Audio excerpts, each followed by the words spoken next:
네, 안녕하세요. 미국 주식 멘탈 케어하기 멘탈이 전부다입니다. 네, 오늘 시장은 조금 힘이 없었습니다.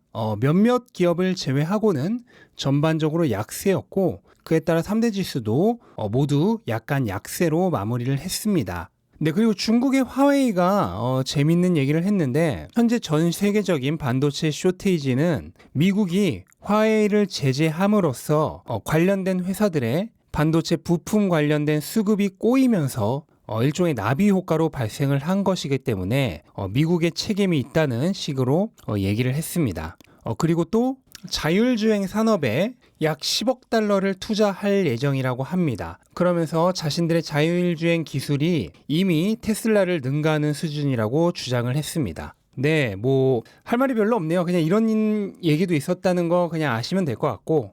네, 어쨌든 그러는 사이에 실적 시즌이 시작이 되고 있습니다. 우선은 이번 주에는 금융권 기업들의 실적이 줄줄이 발표될 예정이고요. 기술주 중에서는 넷플릭스가 언제나처럼 20일에 처음으로 선두타자에 설 예정입니다. 네, 오늘 시장에서 또 엄청나게 활약한 기업이 하나 있죠. 바로 엔비디아입니다. 엔비디아가 현재 인수 예정인 영국의 ARM의 기술을 기반으로 해서 서버용 프로세서 칩을 만들 계획이라고 합니다. 엔비디아는 기본적으로 이제 GPU를 중점적으로 생산하는 회사죠. 그래서 본인들이 직접 CPU, 중앙 프로세서는 만들지를 않는데요.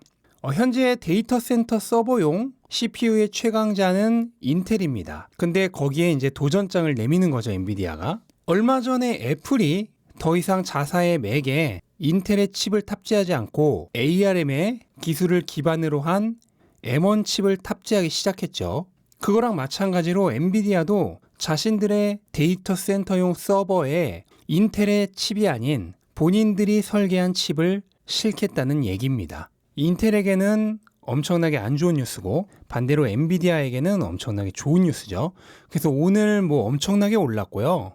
일단 박스권 상단 근처까지 왔는데요. 여기서 힘을 더 받아서 그대로 박스권을 뚫고 올라갈지 아니면 잠깐 조정을 받을지는 조금 더 지켜봐야 되겠지만 현재 기세로만 보면은 금방 뚫을 것 같은 엄청난 힘이죠.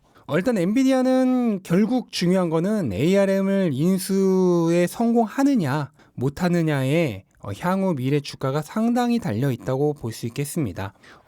ARM의 인수 관련된 결과가 올해 9월 정도에는 나올 예정인데 그때 인수 여부가 성사가 되느냐 못 되느냐에 따라서 향후 큰 주가에 반전이 있을 수 있기 때문에 엔비디아에 투자하시려는 분들이라면 이 부분을 알고 계셔야 할 것 같습니다.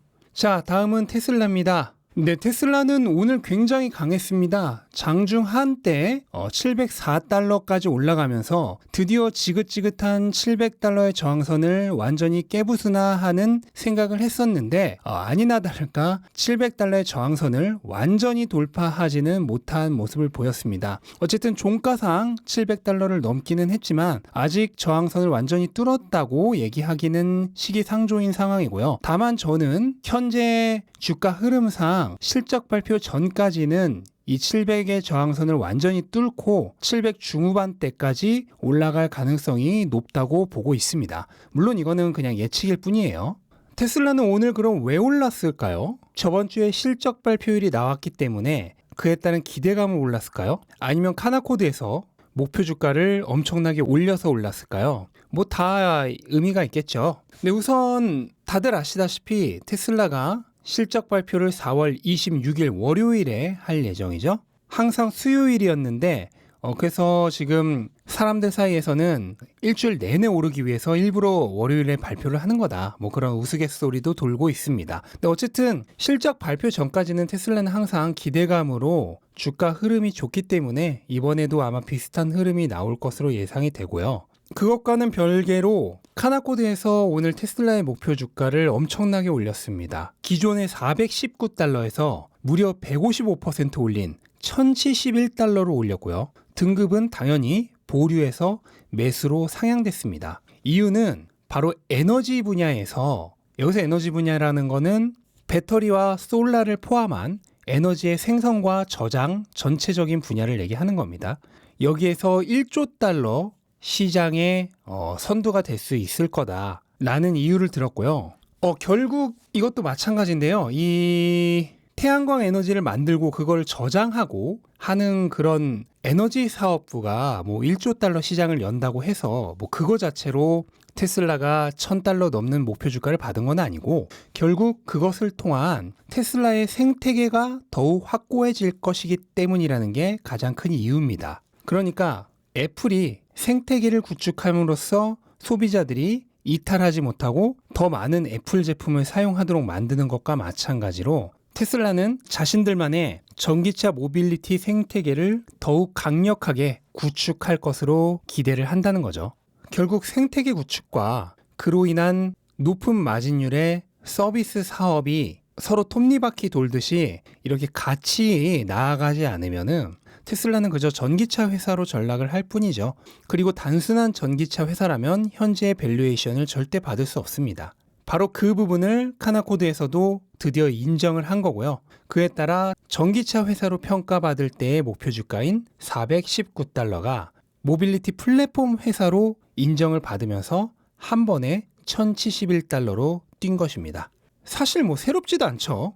예전에 모건 스탠리도 그렇고 이런 식으로 테슬라에 대한 평가가 바뀌었던 애널리스트들이 한둘이 아니기 때문에 지금도 여전히 테슬라를 자동차 회사로만 보고 있는 애널리스트들이 많고요. 그에 따라 앞으로도 추가적으로 테슬라에 대한 평가 그리고 목표 주가는 계속해서 오를 것입니다. 뭐 그러나 저러나 그러는 사이에 테슬라의 목표 주가가 어느새 700까지 와버렸어요. 현재 주가 대비 뭐 목표 주가랑 별로 차이가 안 나죠. 테슬라는 대부분 목표 주가를 항상 크게 앞서갑니다. 지금 이렇게 목표 주가와 비슷한 이 시기가 그렇게 오래 갈 거라고 생각하지 않습니다. 네, 그리고 최고의 암호화폐 거래소 중 하나인 바이낸스에서 테슬라를 이용한 주식 토큰을 출시했습니다. 이거는 뭐냐면 테슬라 주식을 하나를 가지고 그거를 100개로 쪼개서 토큰 형식으로 발행을 하는 건데요. 이 토큰은 가치가 미국 달러에 고정되는 스테이블 코인 중 하나인 바이낸스 USD 코인으로 가격이 정해지고 또 결제를 하게 된다고 합니다. 그러면 이거는 단순히 테슬라 주식 하나를 가지고 100개로 쪼개서 바이낸스 코인으로 판매를 하는 것이냐? 그렇다면 대체 무슨 의미가 있느냐라고 생각을 하실 수 있는데요. 몇 가지 의미가 있는 것이, 어쨌든 이 토큰은 바이낸스 안에서 바이낸스 USD로 결제가 되죠. 그러면 여기 바이낸스를 이용하는 투자자들은 그냥 바이낸스 안에서 암호화폐에도 투자를 할 수 있고 주식에도 투자를 할 수 있게 되는 겁니다.